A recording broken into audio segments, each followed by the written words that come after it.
The Chantry teaches us that it is the hubris of men which brought the Darkspawn into our world. The mages had sought to usurp heaven, but instead, they destroyed it.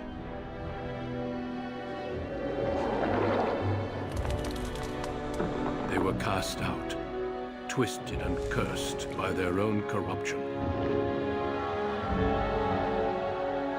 They returned as monsters, the first of the Darkspawn.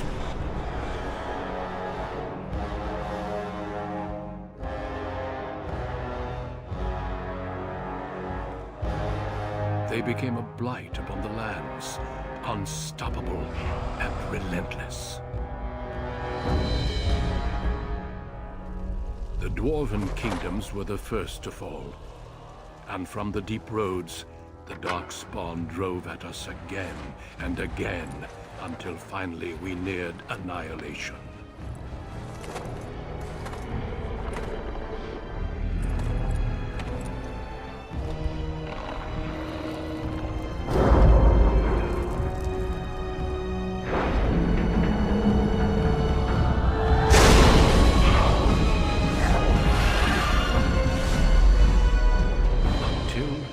The Grey Wardens came. Men and women from every race, warriors and mages, barbarians and kings. The Grey Wardens sacrificed everything to stem the tide of darkness and prevail.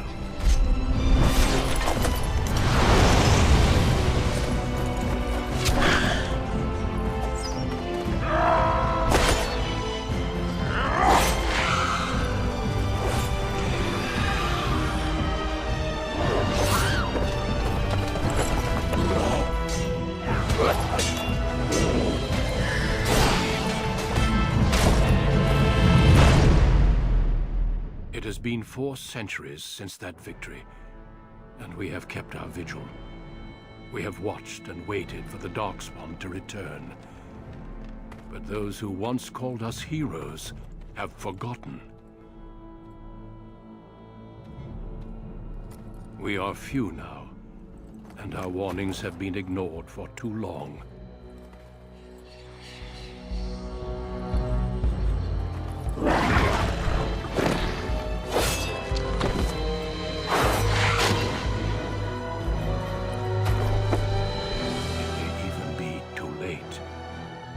I have seen with my own eyes what lies on the horizon.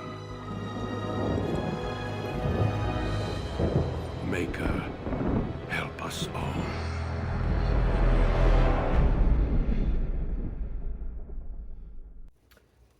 Hello. I'm in the Maker. Watch over you. I wanted to discuss something a bit different. I'm not very much a game reviewer, so I'm not going to really get into gameplay or anything. I just purely want to talk about the gist of the story, which is Dragon Age Origins. Now, I've already discussed one novel within this universe, which was called Dragon Age: The Stolen Throne, which took place before the events of this game. There's another book that I've yet to read, which also takes place before this game, but we've not gotten to it yet. I will be talking about Dragon Age Origins, Dragon Age Awakening, and Witch's Hunt. There's some other DLC, but they don't matter as much, so I'm not going to really get into that. But Dragon Age Origins is a really interesting and fun fantasy setting. You know, you've got all those typical things. You got dwarves, you got elves, you got dragons. You know, so you have that familiarity. And then you also have the Darkspawn, which kind of is your fill-in for, you know, like Tolkien's orcs, right? They're not orcs, but they serve a similar role where they're just like, they're bad. There's no nuance there. Well, till the DLC. But, you know, they are the big bad you have to defeat in the video game. Now, the interesting thing about this video game, too, is that usually in a lot of these, you know, settings, elves are kind of like top tier, but in this universe, they're kind of like the bottom of the low. Like, they're the lowest class, which is really interesting. But the interesting thing about this game is that you kind of start with 6 different intros. 6 different origins. Dragon Age Origins. So, you could play this game 6 different times and have the first 2 hours be completely different from your previous playthrough, because each origin story provides you like a 2 hour, hour and a half like intro story, which all eventually funnels you in the same place, but still it's a different beginning point.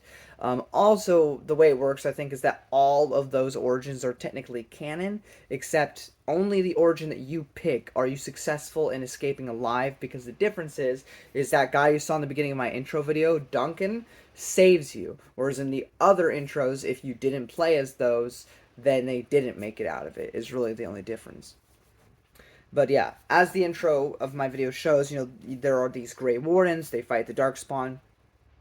So no matter what origins you pick, you are eventually chosen by Duncan to be a recruit for the Grey Wardens.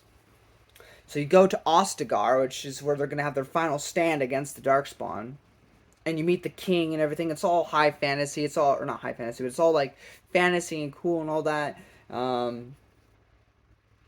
And an interesting part is when you finally get to the joining process to actually become a Grey Warden, because the whole process involves you having to drink Darkspawn blood, which if either you will transform with it, because it basically makes you like a little bit Darkspawn, so that way you can like actually sense Darkspawn and kill them more efficiently, or you die.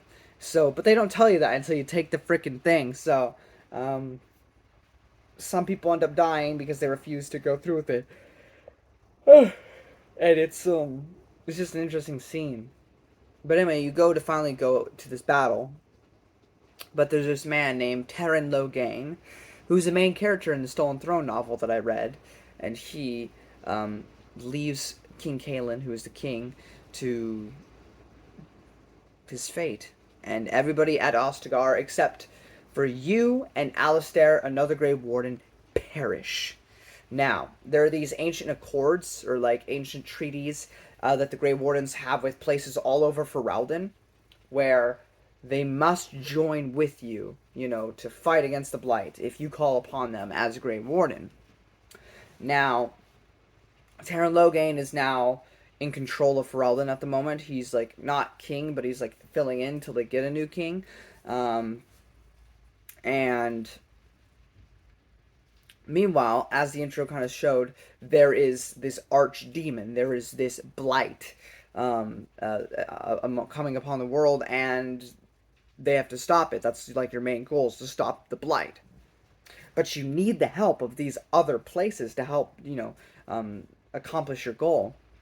So each section of the game, whether you go to like the Dalish Forest, or you go to this place, you go to that place, each place kind of has its own not self-contained, but its own plot, its own subplot that you have to resolve and take care of before you can actually move on with the main plot. So that goes on for most of the game till you get to the end. But one of the more interesting parts about this game, which is something that BioWare has always excelled in, whether that be Mass Effect, whether that be Knights of the Old Republic, whether that be SWTOR, whether that be this, it doesn't matter. They've always excelled in that, which is their companions, which is people who will accompany you throughout your adventure. There are some who stick out more than others. For example, the most important one, probably for the entire series, being Morrigan. Early on in the game, you should have died. But Morrigan's mother, Flemeth, saves you. And she tells Morrigan to go with you. Of course, there's a reason for this that is explained near the end of the game. But she joins you. And Morrigan is a fascinating character. Though she's, admittedly, I'll say at least gameplay-wise, even though I don't talk about gameplay, this is still story-related, is a bit annoying. Because, basically, if you keep her in her party, you cannot be a good person. Because if you do anything that even resembles being slightly selfless, she gets all pissy about it. So it got to the point where I only talked to her at camp, which is where you can kind of like, where everybody just relaxes and you can talk to them individually. I kind of just left her at camp. Except if I really need somebody really powerful for a spot. Because I didn't want her getting all pissy with me. So I just left her at camp. She was great to talk to. She has this great character hiding beneath her exterior. But the gameplay represents is that anytime you do something nice, she's just going to get pissy about it. So, I chose to leave her at camp. Another interesting and great fun is Alistair. Alistair is a phenomenal, fun companion guy. He's super witty, super sarcastic, but there's also this just genuineness to him that you just really appreciate from Alistair. Alistair is a top dog. Um, Another interesting, probably my third favorite character in the game, is Sten. Now, Sten's race will play a bigger role in the sequel, Dragon Age 2, but Sten's race is the Qunari. They follow the Qun, which is this religious sort of ideological belief that they have. Um, and it gets into the backstory in the game as to why um, Sten is even there. But Sten was scouting, and stuff happened, and he got put in jail. And you can take him out and everything. And Sten is this delightfully fun character where the more questions you ask until you've actively helped him out, the more he just gives you like these really short sentences because he doesn't want to talk to you. And I just think that's awesome. I just think it's really funny because in these games I want to talk to my companions, but every time I do it with him, he just gets a little bit more annoyed. Until you really start getting to know him. And that's kind of realistic, right? Um, but I find the Quinari beliefs and everything really fascinating and stuff. It's not the same as like the Mandalorians, but it's that same similar appeal where your race, your creed, it doesn't matter. You will all succumb to the Qun, and you will all follow it. I also just find it funny because some of the things he says aren't very PC friendly. Um, because he has very strict ideas about what he believes that women, I guess, should be doing, and it makes several characters in the party get annoyed, like Wynn, for example, or Morrigan, or Leliana. They all have stuff to say about him, so it's really fun. But I really vibe. I love Sten. I think he's a great character.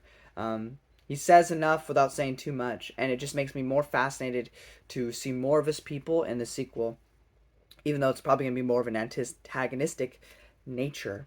Um, since I mentioned her, we have Leliana, which is she's another great character. She's a love interest along with um, Morgan, but she has quite an interesting backstory, and I think I relate to it a lot because she's really trying to change herself um, to be better. And I can really vibe with that, so I understand that. There's also Win, who is very much like the mother of the group, and I think some people get annoyed with her, but I genuinely enjoyed every time she talked to me. Um, I think Win's a great companion. There's Dog, your dog, loyal boy, all we need to say. Zevron, which is an assassin sent to kill you, who ends up joining your party. And depending on how high your standing is with him, he'll either betray you later or he'll remain your true friend.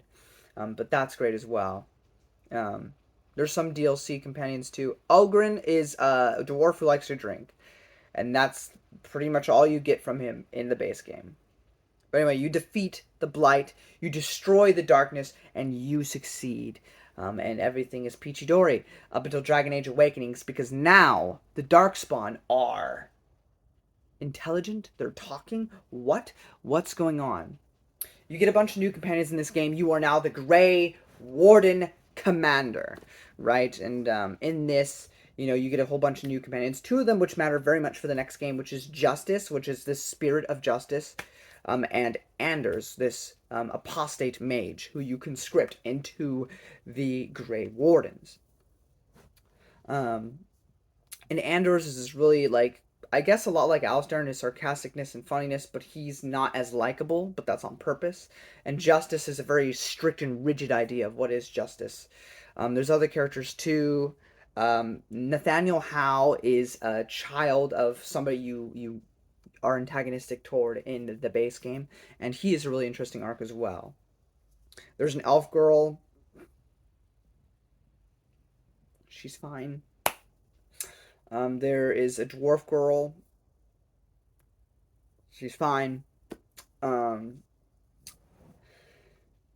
and Ogren returns, which is really cool. I love Ogren. Ogren, whatever. He's great. And by the end of the game, you realize that there are two factions of Darkspawn that are being controlled by semi-intelligent things. There's this insane spider, weird woman thing, and then some dude named the Architect.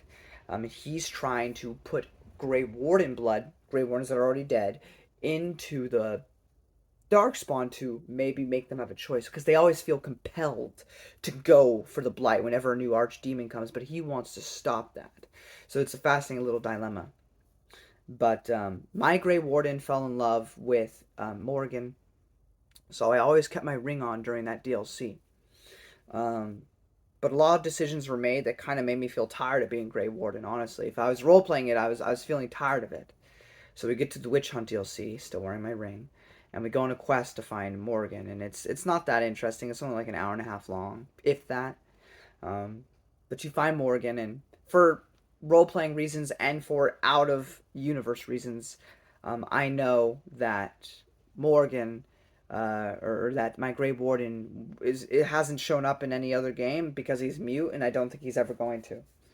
So I had her, I had him leave with her, and that's the end of my Grey Warden story. I also played as a city elf, so I was mistreated a lot. But yeah, overall, it's a phenomenal experience. I enjoy Dragon Age Origins immensely. I can't wait to play 2. I hear bad things, but I don't care. People say bad things about Legacy of the Force and Star Wars. I don't care. I'm gonna find out for myself, and I'm gonna see if I like it or not. Anyway, guys, thank you all so much for watching. If you enjoyed this video, give it a thumbs up. Sharing up a ton. I know it's like, what is this stuff? It's a great game, though, and I do highly recommend it. I tried to talk about it without being too spoilery, but yeah, definitely go check it out. And get it for when it's like $5 on Steam or something, and have a good time. Anyway, till next time, guys. May the Force. Wait, not may the Force be with you. May the Maker watch over you.